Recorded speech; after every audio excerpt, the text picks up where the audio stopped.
이런 말씀드리기 참 안타깝지만 통증이 해결이 안 돼서 자살하시는 분들이 꽤 많으세요. 그래서 이 정맥 통증 때문에 마약성 이 진통제 치료받는 분들도 많고 뭐 신경차단 받는 분들도 계시고 그래서 제가 이 의사들한테 일부 오해도 받고 욕도 먹으면서 계속 적극적으로 알리려고 하는 이유가 의사 선생님들이 알아야 그런 환자분들한테 희망을 줄 수가 있는 거죠. 안녕하세요. 온토리TV 민수경입니다. 안녕하십니까. 하트혈리원의 노환규 원장입니다. 네, 지난 시간에 정맥 통증에 관련된 이야기를 나눠봤고 오늘은 어떻게 보면 좀 실질적으로 어떻게 하면 되는지에 대한 이야기를 좀 나눠볼까 합니다. 치료 방법에 대한 이야기인데 우선 정맥 통증 때문에 힘들어하는 분들 굉장히 많이 만나시잖아요. 어느 정도로들 힘들어하세요? 정맥 통증의 강도의 스펙트럼은 여기서부터 저기까지 보기 싫어서 왔지 증상 하나도 없어요 라고 얘기하는 분도 계시고 어떤 분들은 완전히 폐인이 돼서 오시는 분이 계시고 이런 말씀드리기 참 안타깝지만 통증이 해결이 안 돼서 자살하시는 분들이 꽤 많으세요. 전에 제 환자 한 분은 이런 얘기를 하셨는데 그분이 나이가 40이었어요. 그분이 저한테 뭐라 그랬냐면 치료 끝난 다음에 자기 정말로 사실은 죽으려고 했었다. 그러면서 그 이유가 자기가 이제 나이 40인데 80까지 산다고 하면 앞으로 40년을 더 살아야 되는데 40년은 자신이 없어서 왜냐하면 원인이 안 나오니까 원인을 모르니까 치료도 안 되고 그래서 이 정맥 통증 때문에 마약성 이 진통제 치료받는 분들도 많고 뭐 신경차단 받는 분들도 계시고 이런 이제 증상이 나타났을 때 사실은 몰라서도 방문을 못하고 이런 걸 진료해보고 싶어요라고 말을 못하시는 분들도 많이 계실 것 같거든요. 그렇죠. 내가 아파서 병원에 갔는데 MRI를 포함한 뭐 여러 가지 상세한 검사들 또 이제 뭐 신경 검사도 하고 근전도 검사도 하고 그런데 별다른 게 안 나올 때 그래서 의료진이 원인을 찾지 못한다. 그리고 지난번 제가 말씀드렸던 것처럼 정신과 문제 얘기하고 그러면 환자가 희망을 잃죠. 그래서 제가 이 의사들한테 일부 오해도 받고 욕도 먹으면서 계속 적극적으로 알리려고 하는 이유가 의사 선생님들이 알아야 그런 환자분들한테 희망을 줄 수가 있는 거죠. 정형외과 선생님들이 또 신경외과 선생님들이 이 정맥 통증에 관심 가진 분들이 특히 많거든요. 왜냐하면 신경 문제라고 생각하고 치료를 했는데 해결이 안 되는 환자들이 있는 거죠. 그래서 그분들이 공통적으로 하시는 얘기가 비어있는 퍼즐을 찾은 것 같다라는 얘기를 그런 표현을 많이 하세요. 정맥의 문제인지 이제 검사를 하고 그 다음에 척추진화로 넘어가는 게 그 환자 입장에서는 그게 순서인가요? 아니면 어떻게 하는 게 좀 지혜로운 방법일까요? 그래서 정형외과, 신경외과 원장님도 굉장히 많이 정맥 통증에 관심을 갖고 공부를 하고 계시는데 그분들한테도 질문을 많이 받아요. 순서를 어떻게 해야 되느냐. 저는 사실은 혈관을 먼저 검사할 거를 권장을 하는데 왜냐하면 검사가 일단은 단순하고 치료가 무엇보다도 이제 간단하기 때문에 혈관 통증 센터를 운영하시는 입장에서 보면 어떤 문제가 있냐면 MRI 같은 경우는 기계에 환자가 들어갔다 나오면 바로 그냥 나오잖아요.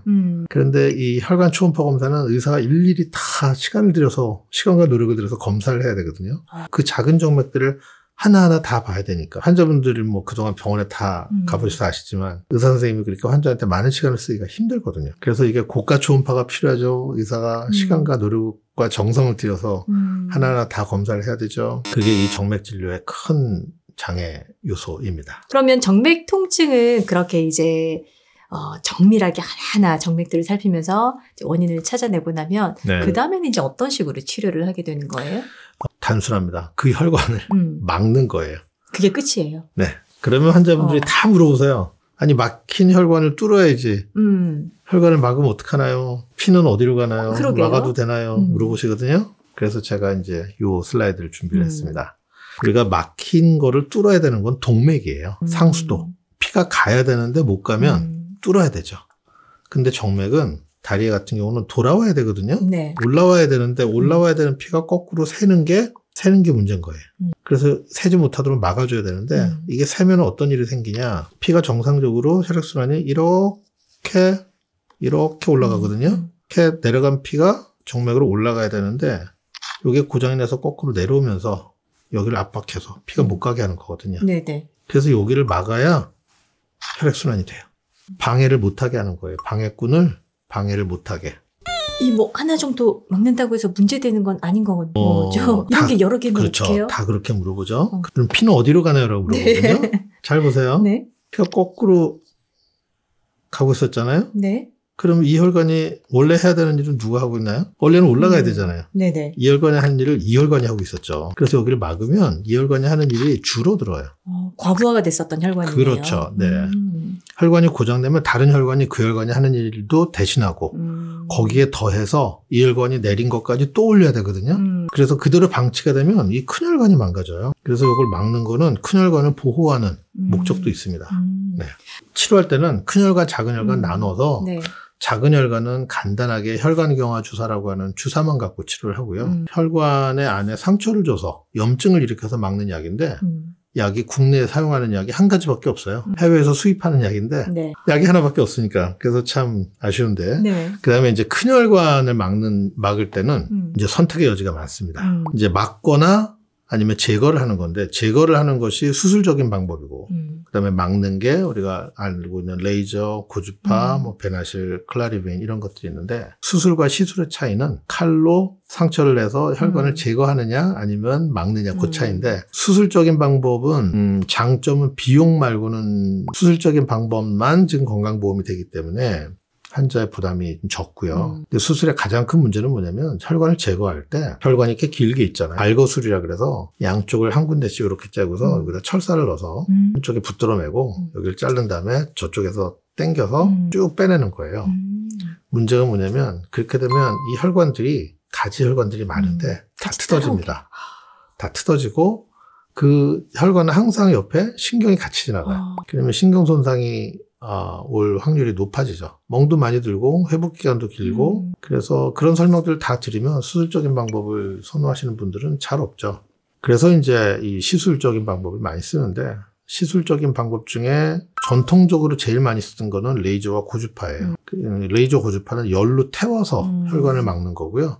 베나실이라고 하는 접착제가 나와서 신경 손상이 없이 좀 간편하게 할 수 있는 레이저 고주파의 그 장점도 많고, 근데 단점 중에 하나가 열을 가하기 때문에 하고 나서 얼마 동안 욱신거림이 생길 수가 있는데, 그거는 큰 문제가 아니지만, 신경이 가까이 있는 경우에는 신경이 다칠 수 있다는 단점이 있는데, 이제 이 접착제가 그런 단점을 해결을 한 거죠. 그런데 접착제도 또 알레르기가 올 수 있다는 단점이 있어서, 평소에 알레르기 때문에 고생하시는 분들은 또 기피하는 경향도 있고, 클라리베인이라고 하는 방법은, 혈관 안에 철사를 집어넣어서 이 철사 끝이 꼬부라져 있어요. 네. 막 회전을 시켜서 혈관 안에 손상을 주는 거예요. 손상을 주면서 동시에 그 작은 혈관을 막을 때 쓰는 그 혈관 경화제를 동시에 주입을 해서 이걸 폐쇄하는 방법이죠.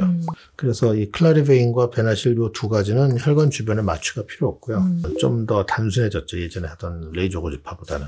네. 환자분들이 늘 물어봐요. 이런 방법들이 있습니다. 얘기하면 그중에 어느 게 제일 좋아요? 라고 얘기를 하는데 어느 게 제일 좋아요?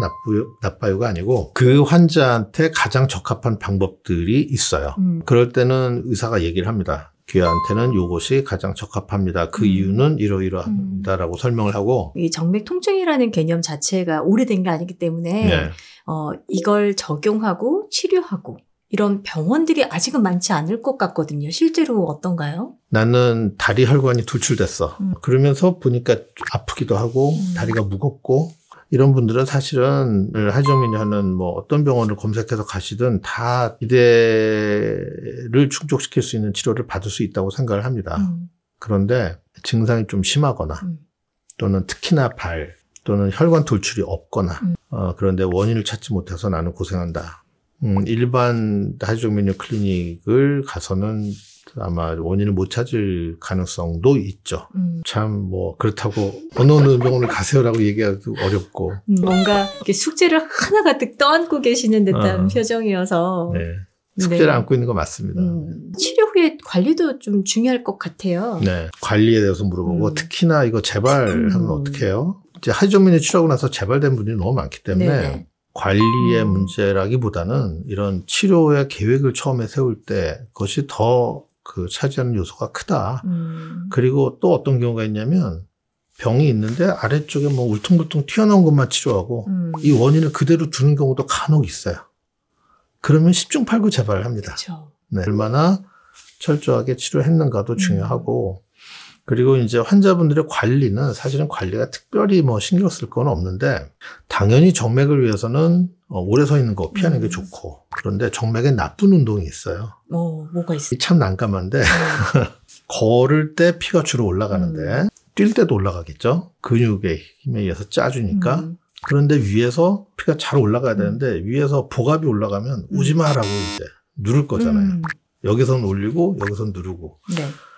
그런 게 대표적인 게 스쿼트, 데드리프트, 자전거를 막 스피닝해서 타는 거. 그다음에 등산이 또 그렇습니다. 그래서 등산을 정말 좋아하시는 분들 중에 깊이 있는 심부정맥이 네. 1차적으로 고장나는 경우도 좀 흔한 편이고 그래서 그런 분들은 저한테 물어봐요. 그러면 등산하지 말아야 될까요? 건강에는 그게 좋고 다 하시고 문제가 생기면 또 치료하시면 되죠.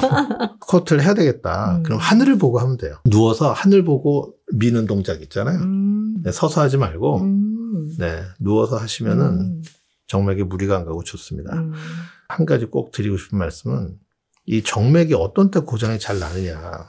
특히 발정맥 같은 경우가 뭔가 무리한 일을 했을 때 보면 잘 고장이 나요. 그날따라 너무 막 운동이 막 잘 이제 맞아갖고 러닝머신을 몇 시간을 했다든지 또는 어디 가서 산티아고 가가지고 순례길 가서 한참 무리해서 걸은 다음에 발통증이 시작됐다. 그런 분들이 적지 않게 있거든요. 절대 무리를 하면은 안 된다. 정맥이 생각보다 쉽게 고장날 수 있다. 오늘 이렇게 긴 시간 내주셔서 너무 감사드리고요. 다음에 또 기회가 된다면 또 모시도록 하겠습니다. 네, 감사합니다. 네, 여기서 고맙습니다. 마치겠습니다. 고맙습니다.